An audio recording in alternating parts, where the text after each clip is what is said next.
Benchmark, the voice of business. Presented by LMD.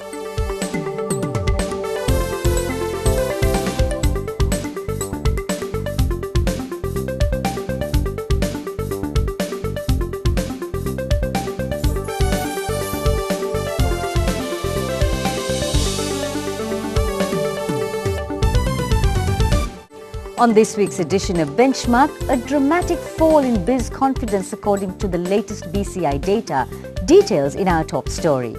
Then in our feature segment, we turn the spotlight on Dirk Pereira, Chief Executive Officer of Union Assurance, who talks about issues facing the insurance sector today.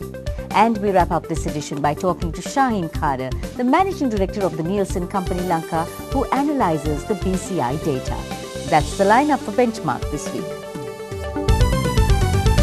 The LMD Nielsen Business Confidence Index reaches a 13-month low of 135. The loss in confidence is attributed largely to the rupee's demise.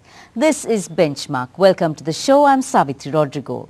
Assessing the latest BCI data, Shaheen Khader, who helms the Nielsen Company's Sri Lankan arm, attributes the plunge to concerns about the devaluation of the rupee and the global downturn impacting Sri Lanka's economic growth and therefore adversely affecting future business prospects.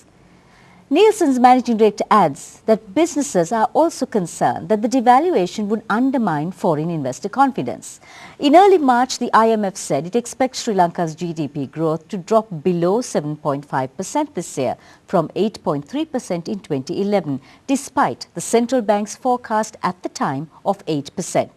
Its reasoning was that tighter monetary policy and the rupee depreciation to bridge massive trade and current account deficits would result in an economic cooling in 2012. 10 days later, the central bank followed suit by trimming its growth forecast to 7.2%. It comes as no surprise, therefore, that managers and business leaders interviewed by Nielsen have downgraded their expectations. Less than a third now say the economy will improve, compared to a majority, that's 53% in February, and a notable 4 in 10 versus only 17% in the previous month believe it will get worse. A business person told the pollsters last month, quote, "We had good profits last year. Because of that, we can say that even the next 3 months would be better. But the economic situation is not showing positive signs," unquote. Perhaps a reflection of the foregoing trend of thought, business prospects, that is sales volumes in the next 3 months, are still being viewed with some degree of optimism, with 44%, in February it was 48%, expecting better times. The feeling going forward, meaning the next 12 months, isn't as hot, however, with the high hopes diminishing from 55 to 47% in the last 2 months. Assessing the investment climate, one interviewee believes that our money is going out of the country and that foreign companies and MNCs are repatriating their profits without investing here. Add to this the atmosphere of instability at home and the Eurozone-led economic downturn in the West, and the polls finding that nearly 70% of high-ranking business people believe that the current investment climate is less than good may make sense. In February, this proportion was only a third. One survey participant says that the economy is not growing. Production and growth are more or less saturated and there are not many job opportunities opening up. And the share market is not picking up. So it hasn't been a good year so far. This in turn may sum up the mood in business circles, so only a turnaround in some or all of the above will revive sagging business confidence.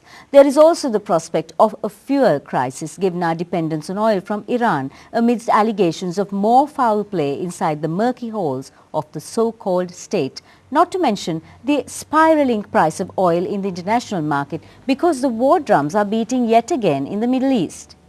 With expectations of a further weakening of the rupee, analysts say it could fall to 140 this year, although the central bank governor has said there will be a substantial recovery and more belt-tightening news on the economic front. More than likely, the index will continue to come under pressure in the short term at least.